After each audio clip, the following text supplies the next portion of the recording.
નમસ્કાર વિદ્યાર્થી મિત્રો, આજે આપણે આ નકશાની અંદર તીર્થ સ્થળો વિશે ભણવાનું છે, બરોબર?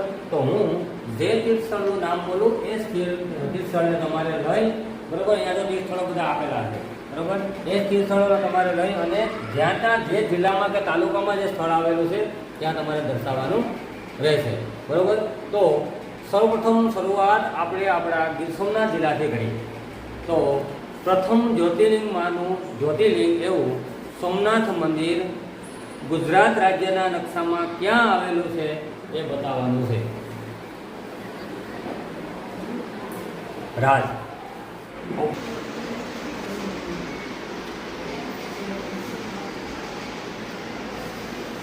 સરસ, ઓકે, સરસ. ચાલો નેક્સ્ટ પ્રશ્ન, બરોબર?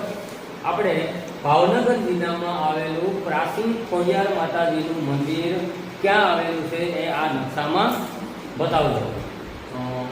ચાલો રાજ.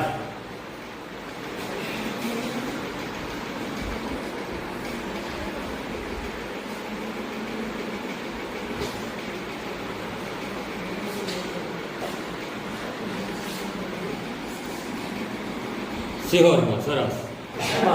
હવે નેક્સ્ટ, ડાકોરની અંદર રણછોડરાયજીનું મંદિર આવેલું છે, ખબર ને બધાને?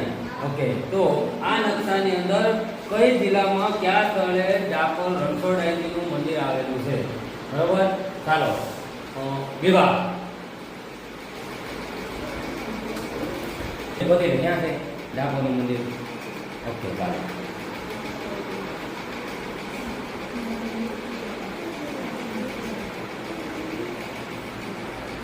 સરસ. ઓકે, તો ત્યાર પછી આપણે પ્રખ્યાત એવું અંબાજી મંદિર આવેલું છે, જોયેલું બધાએ?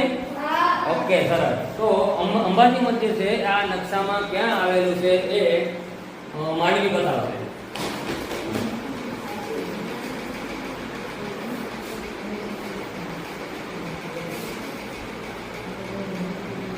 સરસ. અંબાજી તાલુકામાં આવેલું અંબાજી મંદિર.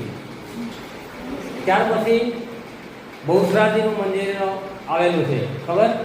બરોબર. તો આ નકશામાં બહુચરાજી માતાનું મંદિર કયા જિલ્લામાં અને કયા સ્થળે આવેલું છે એ ઋતિક બતાવશે.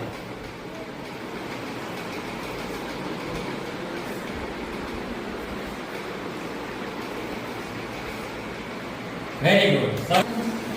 બોલો જય શ્રી કૃષ્ણ. એમાં કૃષ્ણ ભગવાનનું દ્વારકાધીશ બધા ઓળખો છો, બરોબર? તો એ મંદિર આપણા નકશામાં કયા સ્થળે આવેલું છે, કયા જિલ્લામાં આવેલું છે એ બતાવશે દગીસ્ટા. ક્યાં છે મંદિર? સરસ. ચાલો નેક્સ્ટ પ્રશ્ન, બરોબર? મોગલધામ, આવું તમે સાંભળ્યું ને? ઓકે, તો એક તો આપણે ભાવનગર જિલ્લામાં આવેલું છે મોગલધામ, બરોબર? ભોગડામાં. અને એવું એક મેન મંદિર તરીકે આવેલું છે એ મોગલધામ ક્યાં આવેલું છે એ તમારે કબરાવ, કચ્છ કબરાવ, બરોબર? એ આ નકશામાં બતાવવાનું છે કે કચ્છ કબરાવ ધામ છે ક્યાં આવેલું છે. બોલ સંજય, બતાવો.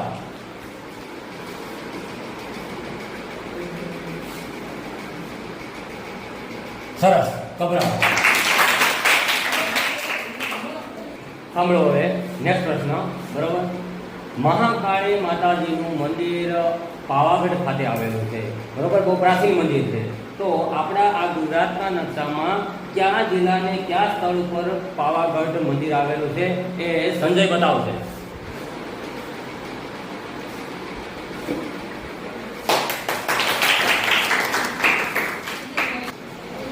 ચાલો નેક્સ્ટ પ્રશ્ન.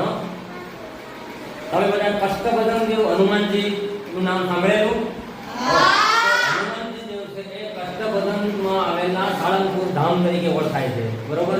તો આપણા આ ગુજરાતના નકશામાં સાળંગપુર ધામ છે એ કયા જિલ્લામાં કયા સ્થળે આવેલું છે એ ધ્રુવરાજ બતાવો.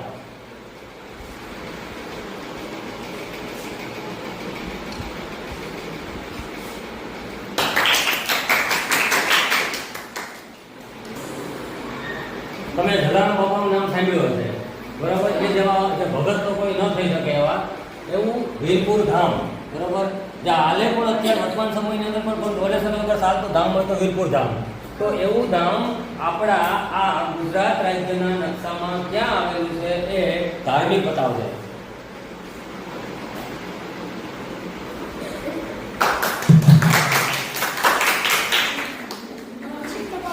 સાંભળો હવે નેક્સ્ટ પ્રશ્ન.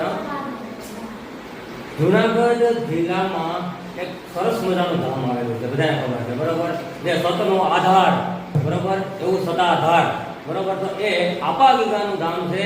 એ ચાલો જયપાલ તું બતાવો આપણા નકશામાં ક્યાં આવેલું છે.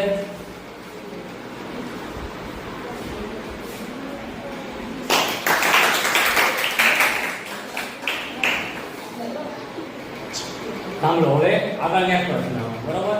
આપણા બધા તીર્થ સ્થળો એની બાજુમાં આપણા ગુજરાતની અંદર આવેલો કેન્દ્ર શાસિત પ્રદેશ બરોબર, તમે બધાનું નામ સાંભળેલું છે બરોબર. તો એ સરસ મજાનું ગંગેશ્વર મહાદેવનું મંદિર આવેલું છે, એકદમ દરિયાકાંઠે 7 જ્યોતિર્લિંગ બરોબર. તો આપણા આ નકશાની અંદર શિવરાજ બતાવશે કે એ ગંગેશ્વર મહાદેવ ક્યાં આવેલું છે.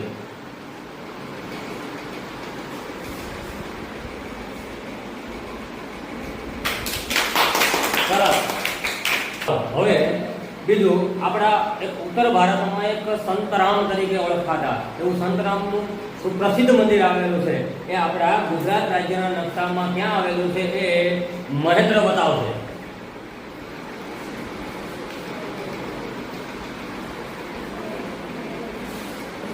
સરસ, નડિયાદ ખાતે આવેલું છે.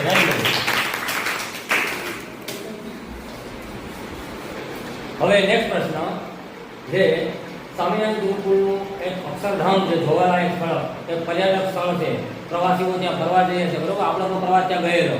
તો એ અક્ષરધામ છે એ આપણા આ નકશામાં ક્યાં આવેલું છે રાજ બતાવશે.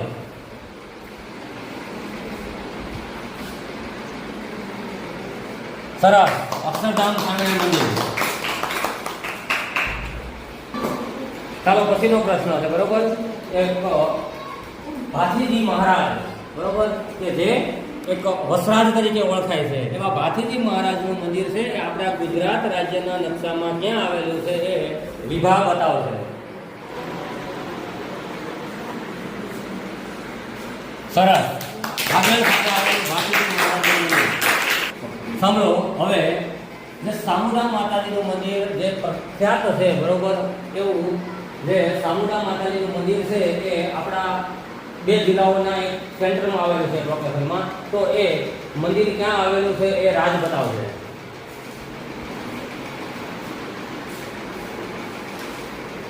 સરસ, સામુંડા માતાનું મંદિર. હવે સાંભળો હવે બરોબર.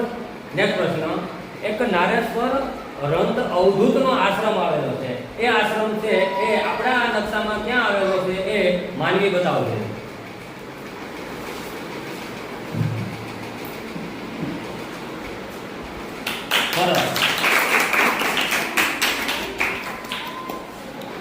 આપણે આ ગુજરાત રાજ્યના નકશાની આપણે તીર્થ સ્થળો બતાવીને નકશા પૂરી દીધી બરોબર છે. એ આપણે અલગ અલગ સ્થળો બરોબર, આમાં બધા જ્યાં જ્યાં સ્થળો આવેલા છે એ તમને બધાને જોવાનો અને મૂકવાનો આનંદ આવ્યો. મજા આવી તમને? ચાલો તો આપણે પણ આવતીકાલે પણ આવા અભયારણ્યો વિશે, જિલ્લાઓ, તાલુકાઓ બરોબર, નદીઓ બરોબર, પછી ખનિજ ઉદ્યોગો, આ બધા વિશે આપણે એક દિવસ દરરોજ જોવાનું છે બરોબર. કરો એકવાર ક્લેપિંગ.